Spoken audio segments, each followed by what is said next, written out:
1, action. Assalamualaikum warahmatullahi wabarakatuh.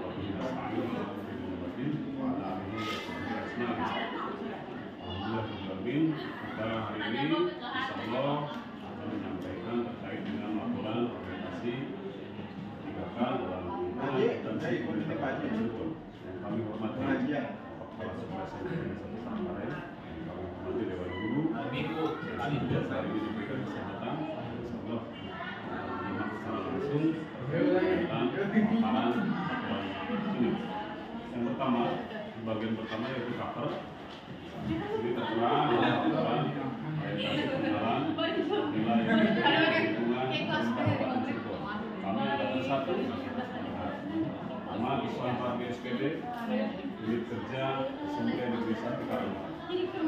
Kemudian yang pertama yaitu ada satu terkait dengan latar belakang. Di sini terkait dengan ranah PP 49 tahun 2018 tentang PPPK. Adapun surat edaran dengan nama tercantum, kemudian yang kedua yaitu menciptakan ASN berakhlak. Yang B, maksud dan tujuan. Yang pertama, pengenalan tugas dan fungsi ASN. Yang kedua, pengenalan nilai dan etika. Yang ketiga, mampu mengaktualisasikan nilai-nilai dasar ASN berakhlak. Adapun yang C, yaitu waktu dan tempat. Yaitu waktu tanggal 13 sampai 30 November 2023. Kemudian yang kedua, tempat yaitu lingkungan kerja pemerintah Kabupaten Cirebon, yaitu dari laman daring, unit atau Google Classroom. Ini terkait dengan bab 1.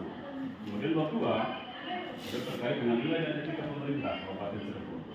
Ini terkait dengan visi dan misi.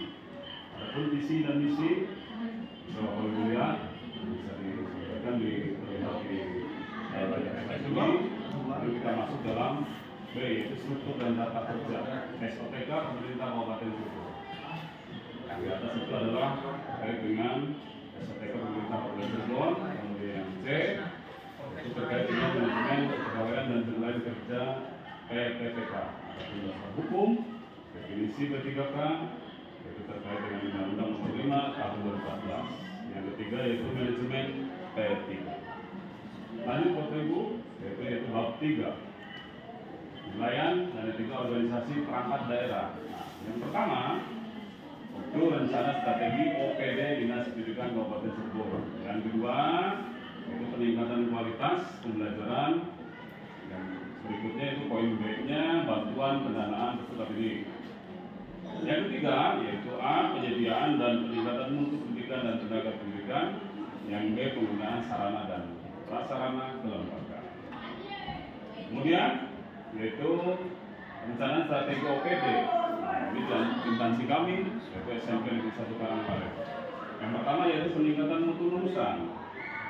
Yang kedua pengembangan standar isi, melakukan pengembangan kurikulum yang dinamis dan inovatif. Yang ketiga peningkatan standar proses. Proses pembelajaran yang efektif dan inovatif semua mata pelajaran. Yang keempat peningkatan pendidikan tenaga pendidikan yang profesional. Yang kelima, peningkatan standar sarana dan prasarana pendidikan. Yang keenam, pengembangan standar penilaian, pengembangan sistem pembelajaran beragam untuk semua mata pelajaran dan semua jenjang kelas. Yang ketujuh, peningkatan mutu, kelembagaan dan manajemen. Yang kedelapan, pengembangan standar pembiayaan dan lain-lain. Berikutnya, ini struktur organisasi dan tata kerja SOTK unit kerja baik SMP Negeri 1 Karanganyar dan Dinas Pendidikan. Ini beberapa ini membedakan dua instansi yang berbeda. Berikutnya, dari tugas pokok fungsi ASN P3K berdasarkan Undang-Undang Nomor 20 Tahun 2023 Pasal 10 sampai 12. Yang pertama Pasal 10, pegawai ASN berfungsi sebagai pelaksana kebijakan publik, pelayanan publik, dan rektat dan pemersatu. Pasal 11, pegawai ASN bertugas melaksanakan kebijakan publik yang dibuat oleh pejabat pembina kepegawaian sesuai dengan peraturan perundang-undangan, serta memberikan pelayanan publik yang profesional dan berkualitas. Kemudian pasal 12, para pegawai ASN berperan sebagai perencana, pelaksana dan pengawas penyelenggara tugas umum pemerintah. Kemudian tugas pokok fungsi ASN P3 Polri.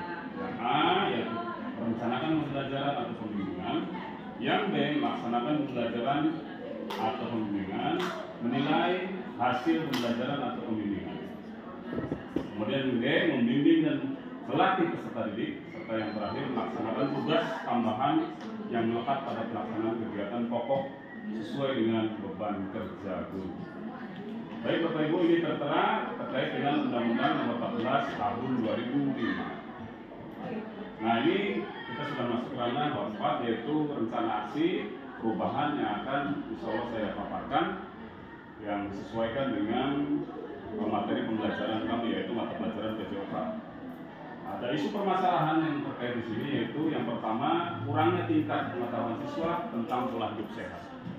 Adapun tujuan kinerjanya yaitu mampu menciptakan lingkungan yang bersih dan sehat. Yang kedua, meningkatkan proses belajar mengajar dan para siswa, guru, hingga masyarakat lingkungan sekolah menjadi sehat. Adapun indikator pencapaiannya yaitu 1. Mencuci tangan dengan air yang mengalir dan memakai sabun. Yang kedua, mengkonsumsi jajanan yang sehat di kantin sekolah. Kemudian yang ketiga, membuang sampah pada tempatnya. Nah, adapun perencanaan pelaksanaannya yaitu yang pertama, kita akan menyiapkan suatu bahan terkait dengan bahan itu. Perencanaannya yaitu bahan-bahan diantaranya siswa dalam hal ini, kemudian waktu dan tempat pelaksanaan. Identifikasi isu masalah yang terkait tadi yang saya sampaikan. Yang pertama yaitu pengetahuan siswa SMP 1 Karangwareng tentang kesadaran kesehatan masih mempunyai kebiasaan hidup kurang baik. Dalam artian, ketika siswa berangkat sekolah, hampir siswa SMP 1 Karangwareng itu 40% tidak melaksanakan sarapan di rumah. Kemudian yang ke sekolah, terkadang beli jajanan ke kantin, biasanya langsung membeli es, makan makanan yang kurang sehat dalam artian kurang higienis. Itu terkait dengan poin yang pertama. Yang kedua, kesadaran siswa SMP 1 Karangwareng mengenal pentingnya pola hidup sehat masih rendah. Berkaitan juga di poin pertama, ya. Artinya siswa lebih kepada jajan-jajanan yang mungkin hanya mengenyangkan saja, tapi tidak memikirkan bagaimana higienisnya jajanan tersebut. Poin 3, kurangnya materi yang diberikan guru PJOK atau Penjas tentang pendidikan kesehatan. Baik, terkait dengan poin 3 ini, siswa terkadang kurang menyimak apa yang disampaikan oleh guru PJOK terkait materi yang disampaikan ketika di kelas maupun pada saat praktek di sekolah, yaitu terkait dengan materi pola hidup sehat di sekolah.